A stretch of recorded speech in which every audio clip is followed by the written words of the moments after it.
Good morning sa inyo mga ka-YouTube. Traffic update tayo mga ka-YouTube. Quezon Province, sa bayan ng Pagbilao. Ito na po ang haba ng traffic dito sa bayan ng Pagbilao. Magbaon na kayo ng maraming gasolina. At talaga namang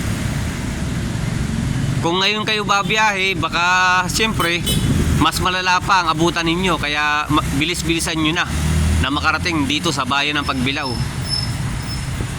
Yan po. Yang mga mahabang traffic na yan po ay going to Bicol. At yung nasa kanan na maluwag, nakatalikod ng mga sasakyan, yan po ay going to Manila. Huwag niyong kalimutang magdala ng mahabang pasensya mga ka-YouTube.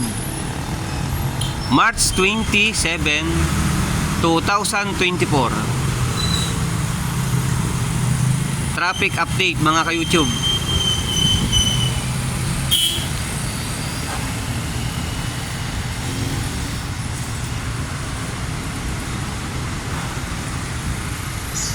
Maluwag pa ang going to Manila. Magbigayan kayo. Aba, kayo naman na. Pare-pares kayong maabala.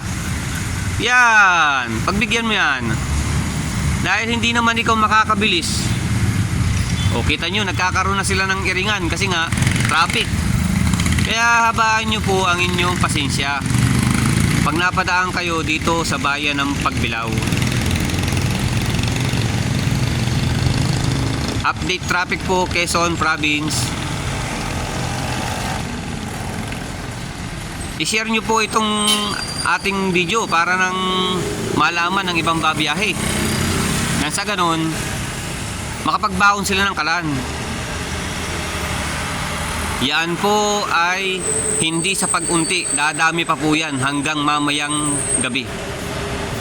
Dahil nung nakaraang taon po, kahit gabi na, matraffic pa rin.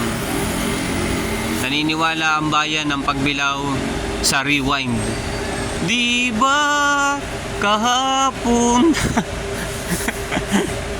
Ayan, buti may traffic enforcer na dumating. Ayun. May nagmamando po. Ayun, kahit pa paano may dumating. Ayun. Lumabas na siya. Ina-assist na po niya. Ayun po ang traffic. Traffic update. Quezon Province lang yan mga idol.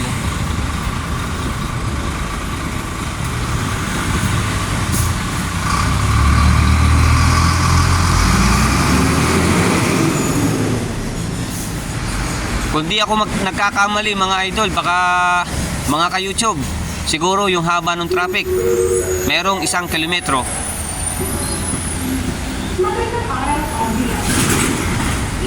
Yan ang aming announcer. Shoutout sa iyo, announcer ng bayan ng Pagbilao. Kailangan sabayan ko yan at baka ako'y delikado, baka umaka-operate pa rin eh. Yan traffic Traffic mga idol. Mga ka-YouTube. Sinasabi nung nasa speaker kung saan kayo magro-rota. Kumanan daw kayo sa may bypass road. Ayan yung mga nakamotor.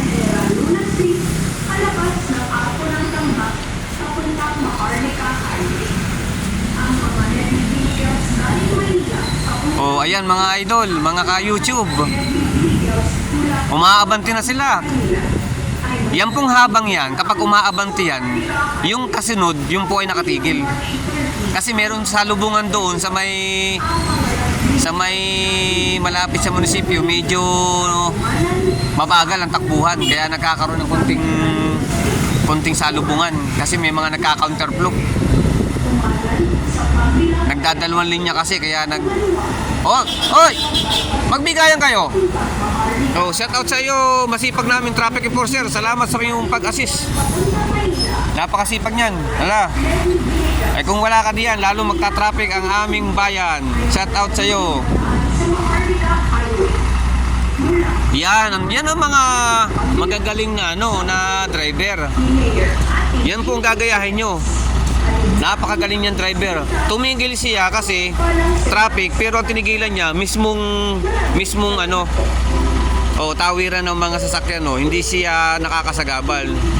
Kaya dahil sa ginawa niya, hindi madadagdagan ng traffic, kasi kung humara siya dito sa mismong daanan ng mga yan, lalong hahaba po ang traffic. Gayahin niyo po yung driver ng truck. Ang tawag diyan, mga disiplinado at talaga namang professional driver ang tawag ko sa mga ganyang marunong sa mga kalsadang dapat ay hindi hinaharangan. Yan, gayahin yan, Hindi niya hinarangan yung daanan ng mga ibang sasakyan na tatawid. Yan, yung mga intersection na ganyan, hindi dapat yan hinaharangan. Napakagaling mo, idol. Shout out sa iyo. UTI 246 truck driver. Napakagaling mong driver. Kahanga-hanga ka. Ang sorte ng iyong amo, nagkaroon ng matino at mahusay na driver. Shout out sa iyo, UTI 246, magaling at disiplinadong driver. Napakahusay mo.